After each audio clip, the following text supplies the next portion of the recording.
Bonjour, nous allons travailler aujourd'hui sur le théorème de Thalès. Alors le théorème de Thalès, on ne va pas le voir complètement sur l'année de quatrième. C'est aussi quelque chose que l'on peut travailler en troisième. Donc là, c'est plutôt une introduction au théorème de Thalès.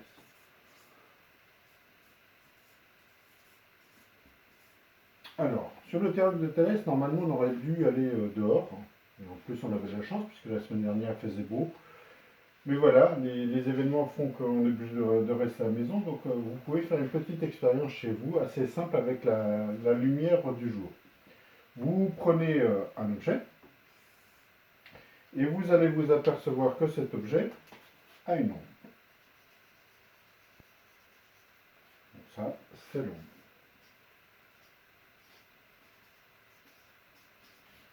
Vous prenez un autre objet, plus petit par exemple, plus grand, comme vous voulez, et cet objet aussi a une ombre.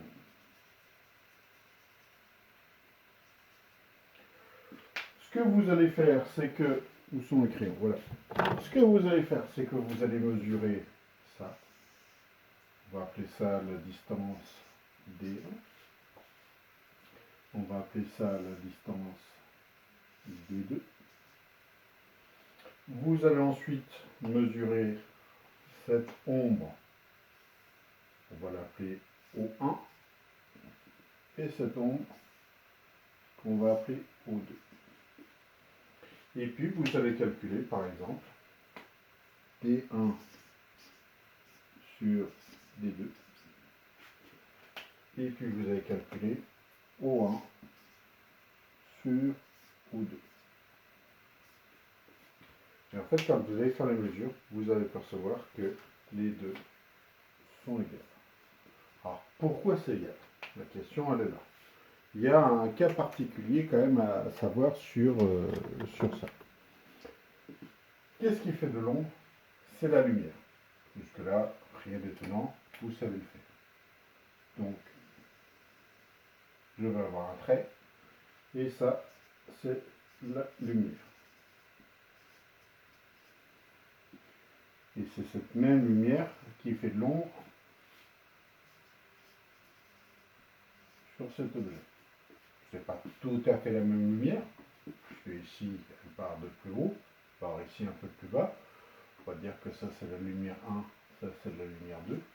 Mais par contre, il y a quelque chose entre ces deux-là. C'est que la lumière 1 et la lumière 2 sont parallèles. Finalement, quand vous verrez le mot parallèle, vous devrez penser à Thalès. Quand vous verrez le mot Thalès, il faudra penser à parallèle. Les deux sont assez souvent indissociables. Après, on peut lancer le théorème de Thalès. Alors, le théorème de Thalès, pour faire ça, si je refais mes dessins, ce coup-ci proprement, parce que là j'ai fait ça à main levée, vous allez avoir deux droites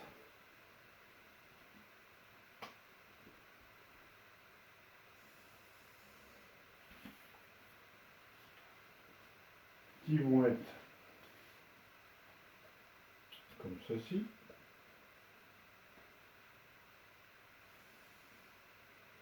Votre premier objet, votre deuxième objet. Vous allez avoir de l'ombre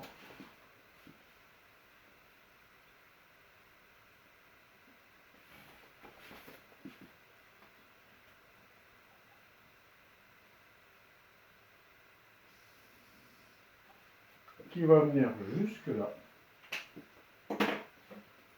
Et vous allez avoir votre lumière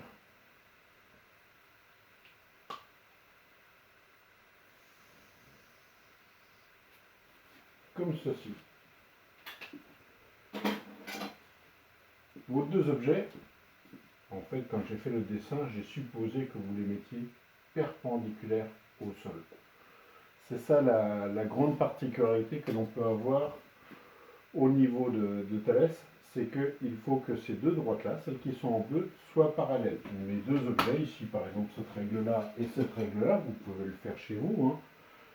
Donc avec deux objets de taille différente, ça peut être n'importe quoi, ça peut être des pics à brochette, ça pourrait être avec vous.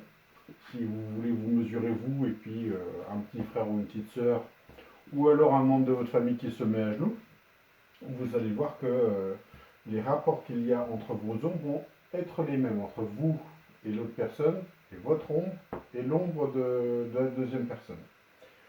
Nous, en mathématiques, on va placer les points.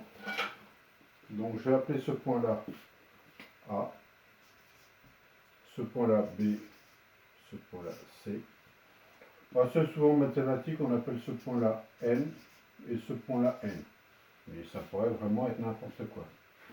Et donc, on va pouvoir dire si BM est parallèle à CN, d'après le théorème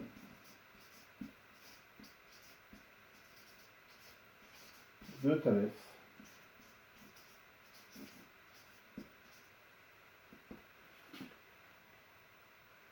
AC sur AB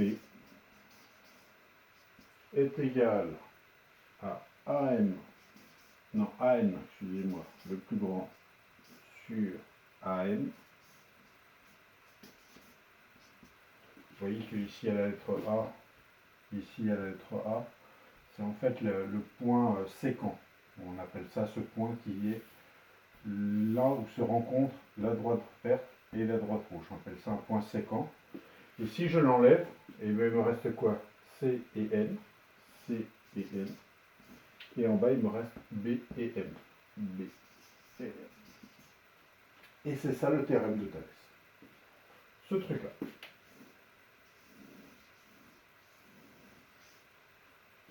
Donc, on va s'arrêter là pour cette fois. On va voir qu'on est capable d'utiliser le théorème de Thalès dans d'autres cas, c'est-à-dire qu'on peut l'utiliser à l'envers.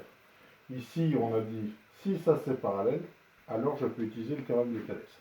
Ce que l'on peut faire, c'est dire, si ça c'est vrai, à l'envers, donc on avait déjà vu ça avec Pythagore, ici on dit que c'est la réciproque du théorème de Thalès, et on va pouvoir dire que c'est parallèle. Si ça c'est vrai.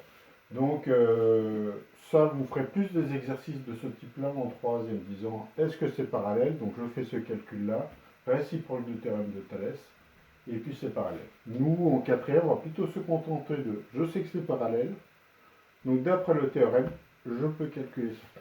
Ça veut dire qu'il faut savoir faire des équivalences d'exercices. Alors, je vous invite à faire l'exercice, enfin tous les exercices, page 59. Je ne sais pas si je suis assez prêt, je vais essayer. En tout cas, c'est page 59. Pour ceux qui n'auraient pas, qui ne s'inquiètent pas, en même temps que je vais envoyer le lien vers cette vidéo, en même temps, je vais donner tous les exercices. Merci.